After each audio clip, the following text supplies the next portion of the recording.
Take marker. Disney Plus, The Mandalorian. Action.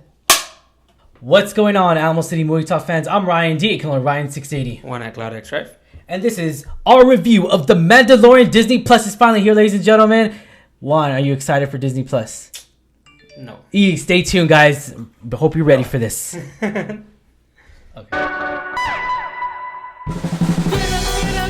What's going on, Alamo City Movie Talk fans? I'm Ryan D. Ryan680. And one at Cloud X, right? And this is Alamo City Movie Talk. Movie Talk for movie fans, guys, who will bring the movie world right into your ears, devices, and in this case, a TV show, ladies and gentlemen. TV series for Disney Plus, original series that launched on Tuesday. 10 million subscribers in one day. How...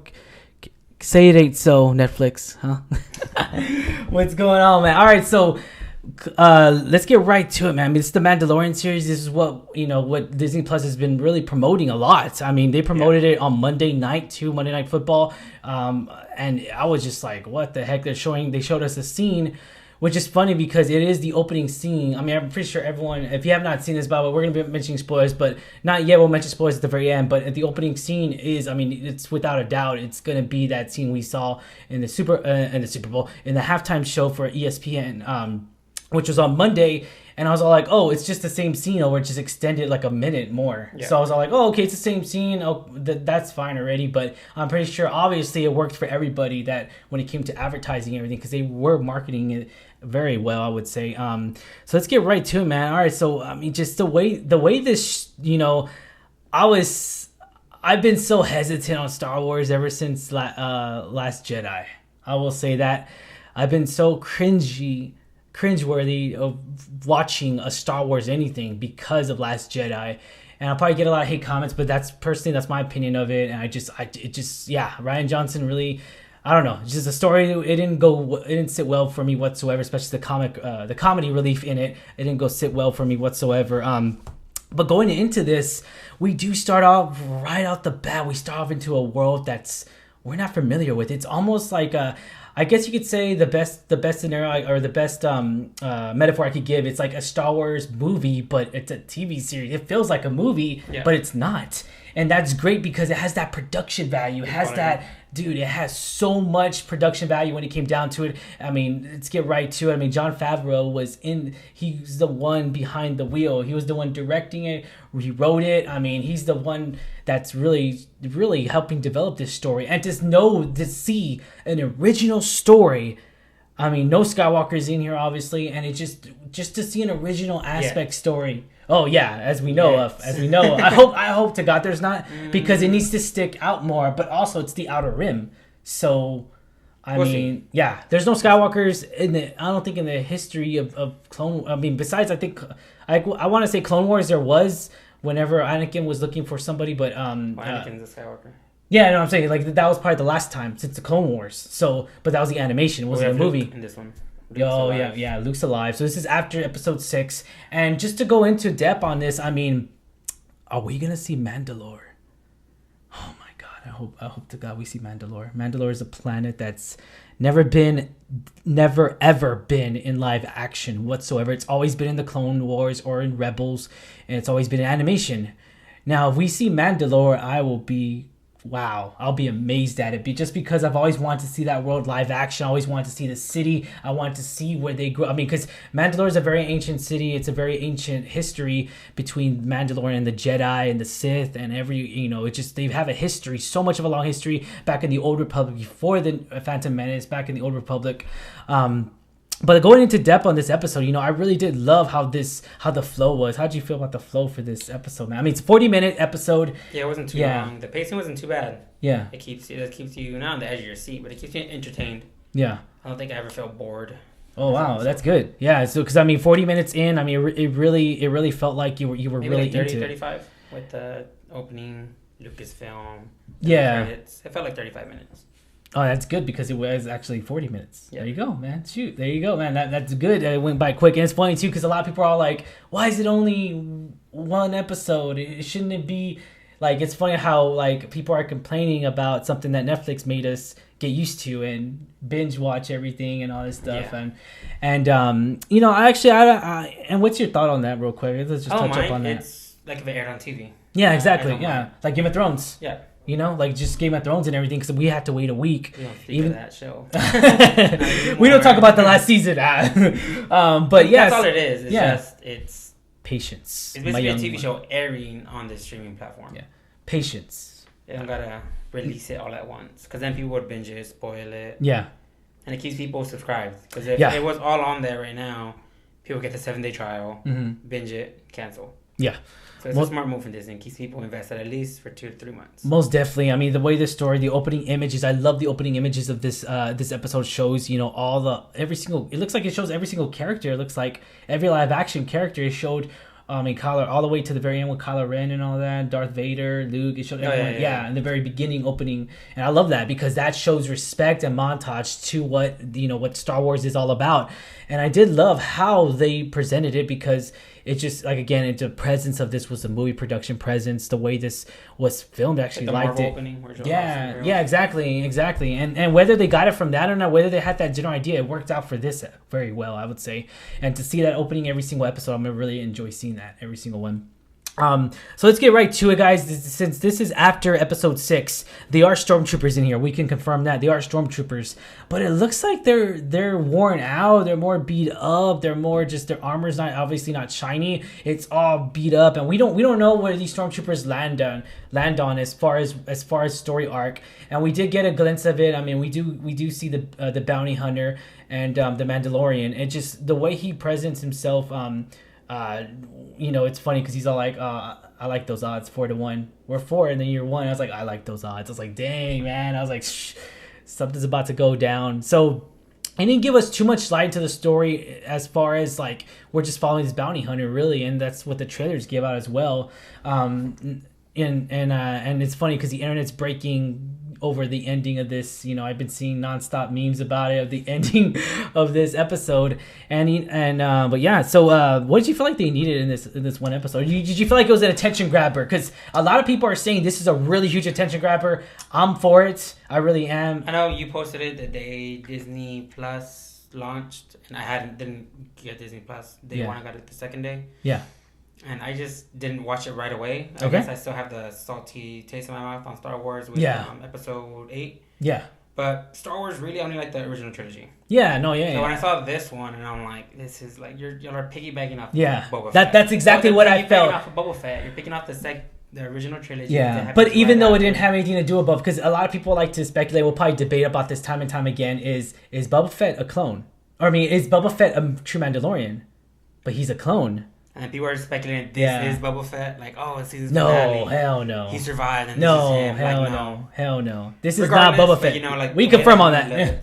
Yeah. Like, I think it's a good marketing move for Disney. Yeah. They have the molds. They could just reprint the helmet just in silver. Yeah. It was nice. I think what it needed would have been nice, especially it being Star Wars, would have been a narrative. Like in the beginning, at least the text coming down. Tell us where we are in the timeline. Because I know it's after episode 8. Yeah. Or episode 6. But how long after episode 6? And see, here's the thing, though. That's the thing. I'm just like, well, I mean, how do you... I'm kind of happy they didn't have that narrative, though. I'm actually happy about that. Cause I think episode 1 could have had it every season. Okay. Put us where we are. Again, I don't know how far after episode 6 this is. Yeah, we do see the stormtroopers. We don't. Yeah, we can confirm that there is no identification. We don't know where exactly. Yeah. So that would have been nice, just like, hey, this year. Yeah. Empire has fallen. Or just show even and give hints in the news that the Empire has fallen. Just fallen, that a random. That's how I knew it was after episode 6. When they mentioned the currency, like, we don't take Empire. And see, currency. Even the synopsis of it, the synopsis read, quote unquote, the travails of a lone gunfighter in the outer reaches of the galaxy, far from the authority of the New Republic. So I mean, and they mentioned it, and he does pay a nod to it. He's all like, I mean, when he tries to pay him with Empire credits, he's all like, didn't you know the Empire has fallen? Like, it's been done. Like, and here's the thing that I wish we would probably never, ever, ever get. Carl Weathers. No. Weathers. What I will probably never get in this series is probably Thrawn. I would love to see Thrawn in live action. That's just me. Any chance I could see Thrawn, that'll be awesome, because he does survive episode 6. He does survive all that. Because I mean, we can only confirm. Well, we don't even know now, since the last one we confirmed that the Emperor was dead, but now we don't know if he's dead or not. Yeah, like we don't know what the hell's going on. So it just leaves us with so many more questions of this and the aspect of this world. But I love it because it shows us a strange new galaxy far, far away, a strange new system. And it just we're not familiar with it, and I love it because it has the aspect, the momentum of a Star Wars. And it's funny too because a lot of people are all like, "Why didn't they do this with Last Jedi? Why didn't they have this momentum? Why didn't they have this feel of just because the way this charisma had so much, the presence of this episode. One episode alone made me feel more like a Star Wars movie than The Last Jedi did. In the first 5 minutes of The Last Jedi, I did not even like it to begin with. It wasn't going for me with the comedy relief. With this one, it just feels like a Star Wars movie, Like, it feels like a Star Wars movie, an adventure. And, it becomes Star Wars. I mean, I just can't. It's amazing. I love the adventureness of it. I love how we're following this one character into another system where he's trying to track down something. So, I mean, all right, let's get right to it. Was this the episode that we need? You think, I mean, let's be honest, it could have been worse. It could have, yeah. It could have. Yeah. Again, I wasn't too excited to watch it, but I enjoyed it. I actually really enjoyed it. Yeah. The ending's the only thing that got me. I wasn't crazy about. All right. Rating 1 out of 10 if you have to rate this episode. I'll say this episode, I'll give it a 9. I think it's damn. Okay. All right. I like you on that. Oh, that's what's up. They did a lot of things right. Yeah. They dropped the comedy relief. Yeah.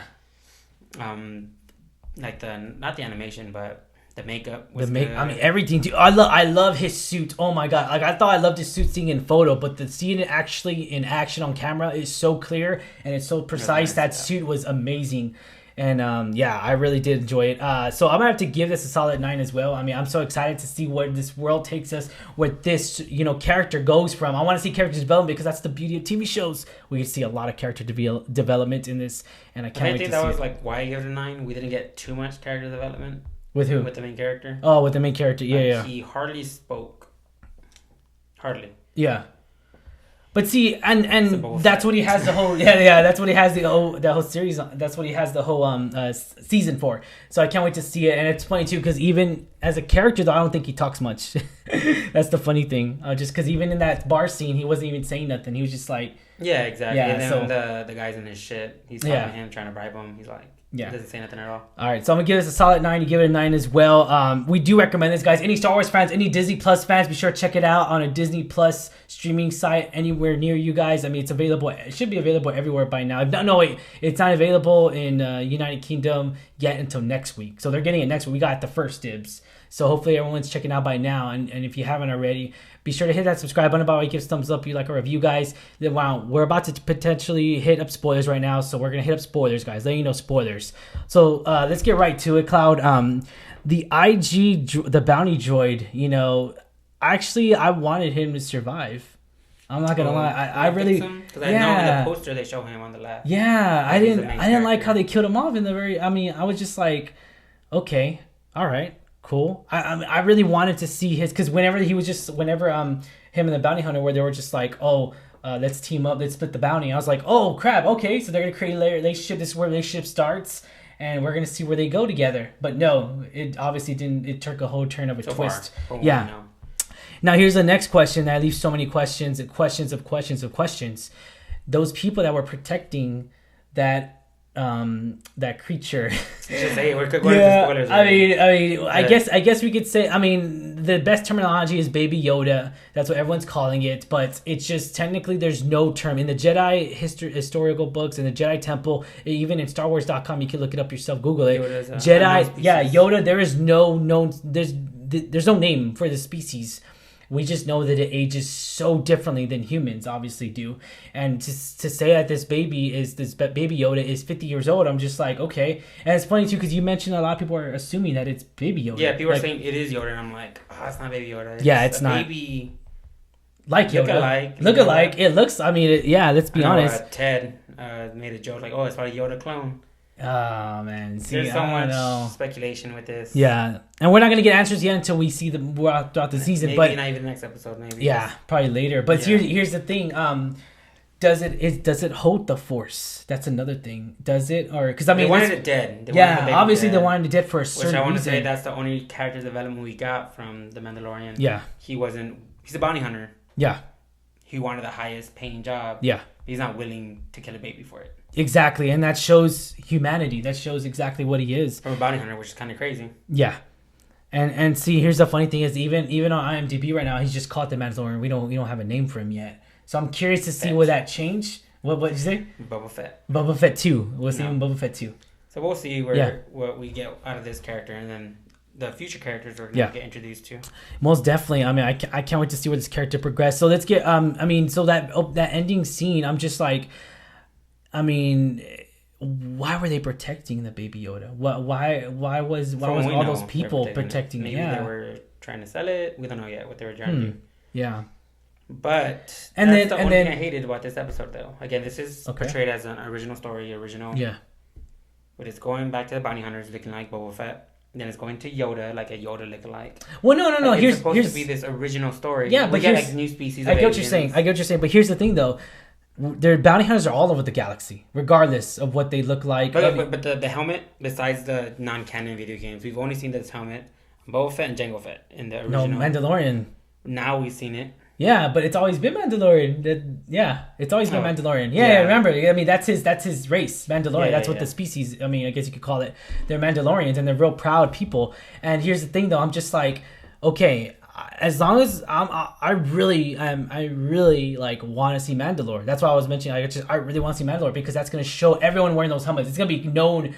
Like when you're a baby, you get that as a helmet. Like it's just like that's their thing, you know. And also, I loved how they're like almost like in exile, almost like they're in an exile place, and they have the tattoo. The tattoo. They have the mark of the bounty of the of the Mandalorian, and that's the Mandalorian symbol. And I love that because I even see that every now and then. I'll see it on tattoos on people, and then I'll see it again. What do you call it in on trucks and everything, like on cars and everything, like the stickers. And I'm just like, do you really? Because I've asked a lot of people, and they're all like, oh, it's Boba Fett. Yeah, but I'm just like, well, technically, I was all like, he's a clone. If they're fans of the movies. Yeah, the movie wise, yes, it's Boba Fett, exactly. Or Jango. Jango, that doesn't count. I mean, hey, I know. Yeah. But people who don't like go into the lore and go into the animated series. So if you were to count, I know this is going too critical and we're probably going overboard, but okay, if you were to count Boba Fett as a Mandalorian, the clones are Mandalorian too. Because remember, in Camino, he's all like, that's why in Camino, the Caminos, those creatures are all like, he wanted an unaltered clone for himself, which is technically, it uses DNA. That's all it was, DNA. Yeah. So technically, the clones were Mandalorians too. We just never. I mean, technically, they're all Mandalorians. Obviously, they don't exist now because this is after the Stormtroopers and everything. But I mean, just to see like the truth behind it all, I love it because we're actually going real nerdy into it, and I love that about it because it's getting not only hardcore nerds like ourselves, but just getting the regular moviegoer out there because a lot of people just watch the movies; they don't watch the animation. Like I said, if you don't read the lore, read the books. Yeah, and they don't know, A lot of people don't know about it because they're all like, "What's Mandalore? What?" I was like, build up on that. Hopefully, yeah, I hope so too. And I guess that was my biggest issue, like the little baby Yoda. See, and I'm okay with it as long as they don't connect it to Yoda. I'm okay with it. I hope to God they don't. I think it's gonna be kind of hard not to. Like it's gonna be really. I have faith in Jon Favreau. I really do. I have faith in him. Oh, whatever, Chef. Ooh. Chef was good, but yeah, I mean, come on, Iron Man 1. That's all I gotta say. I know you're all like Lion King. Hey, nothing wrong with Lion King, dude. Get out of here. The animated one's nothing wrong with it. I will end on that note. All right. Alrighty, guys. Be sure to hit that subscribe button. Give us a thumbs up if you like our review, guys. This is our review for The Mandalorian, guys. As always, I'm your host, Ryan Diacono, Ryan680. One at Cloud Extract. And this is Alamo City Movie Talk, guys. Have yourself a wonderful day. Thank you for making us a part of it. Have a magical day.